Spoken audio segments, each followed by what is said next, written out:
నమస్కారం అండి. ఈనాటి కమ్మని కథ పేరు సంతృప్తి. వినిపిస్తున్నది మీ విజయభాస్కర్. పూర్వము ఒక వ్యాపారి దగ్గర ఒక గాడిద ఉండేది. దాన్ని బరువులు మోసేందుకు ఆయన ఉపయోగించేవాడు. ఆ వ్యాపారి తన ఇంటి ముందు ఉన్న పాకలో ఆ గాడిదను ఉంచేవాడు. ఆ పాక పక్కనే ఉన్న ఒక చెట్టు మీద పిచ్చుకల జంట జీవించేది. ఒకరోజు అవి రెండు గాడిదకు విచారంగా కనిపించాయి. పిచ్చుకలు, ఎందుకలా దిగులుగా ఉన్నారు, కారణం ఏమిటి అని అడిగింది. గాడిద, ఏం చెప్పమంటావు మిత్రమా, మేము కట్టుకున్న గూడు నిన్న గాలివాన కూలిపోయింది అని బుజ్జి పిచ్చుకలు బాధగా చెప్పాయి. ఓ సత్యనా, నా పాకలో గూడు కట్టుకోండి, ఎన్ని గాలివానలు వచ్చినా ఏమీ కాదు అంది గాడిద. దీంతో పిచ్చుకల జంట సంతోషంగా పాకలో గూడు కట్టుకున్నాయి. ఎప్పుడు చూసినా బుజ్జి పిచ్చుకలు తుర్రుమని ఎగురుతూ కనిపించేవి.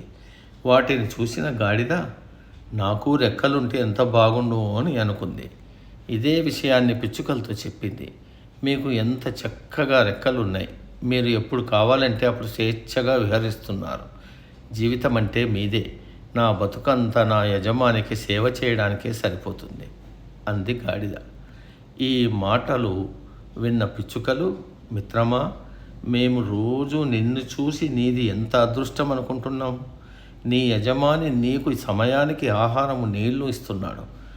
మాలాగా తిండి గింజల కోసం రెక్కలు ముక్కలయ్యేలా ఎగరాల్సిన పని లేదు.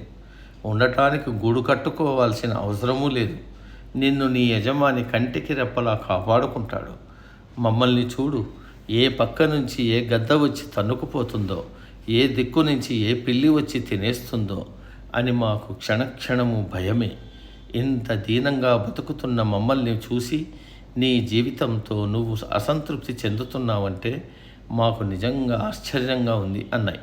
అప్పటి వరకు పిచ్చుకలతో తనను తాను పోల్చుకుని బాధపడిన గాడిదకు వాస్తవమేంటో తెలిసొచ్చింది. ఆ రోజు నుంచి సంతృప్తిగా బతకడం అలవాటు చేసుకుంది. కాబట్టి ఎవరు కూడా ఇతరులతో పోల్చుకోకూడదు.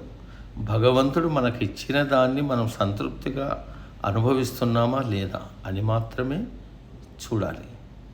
సమాప్తం.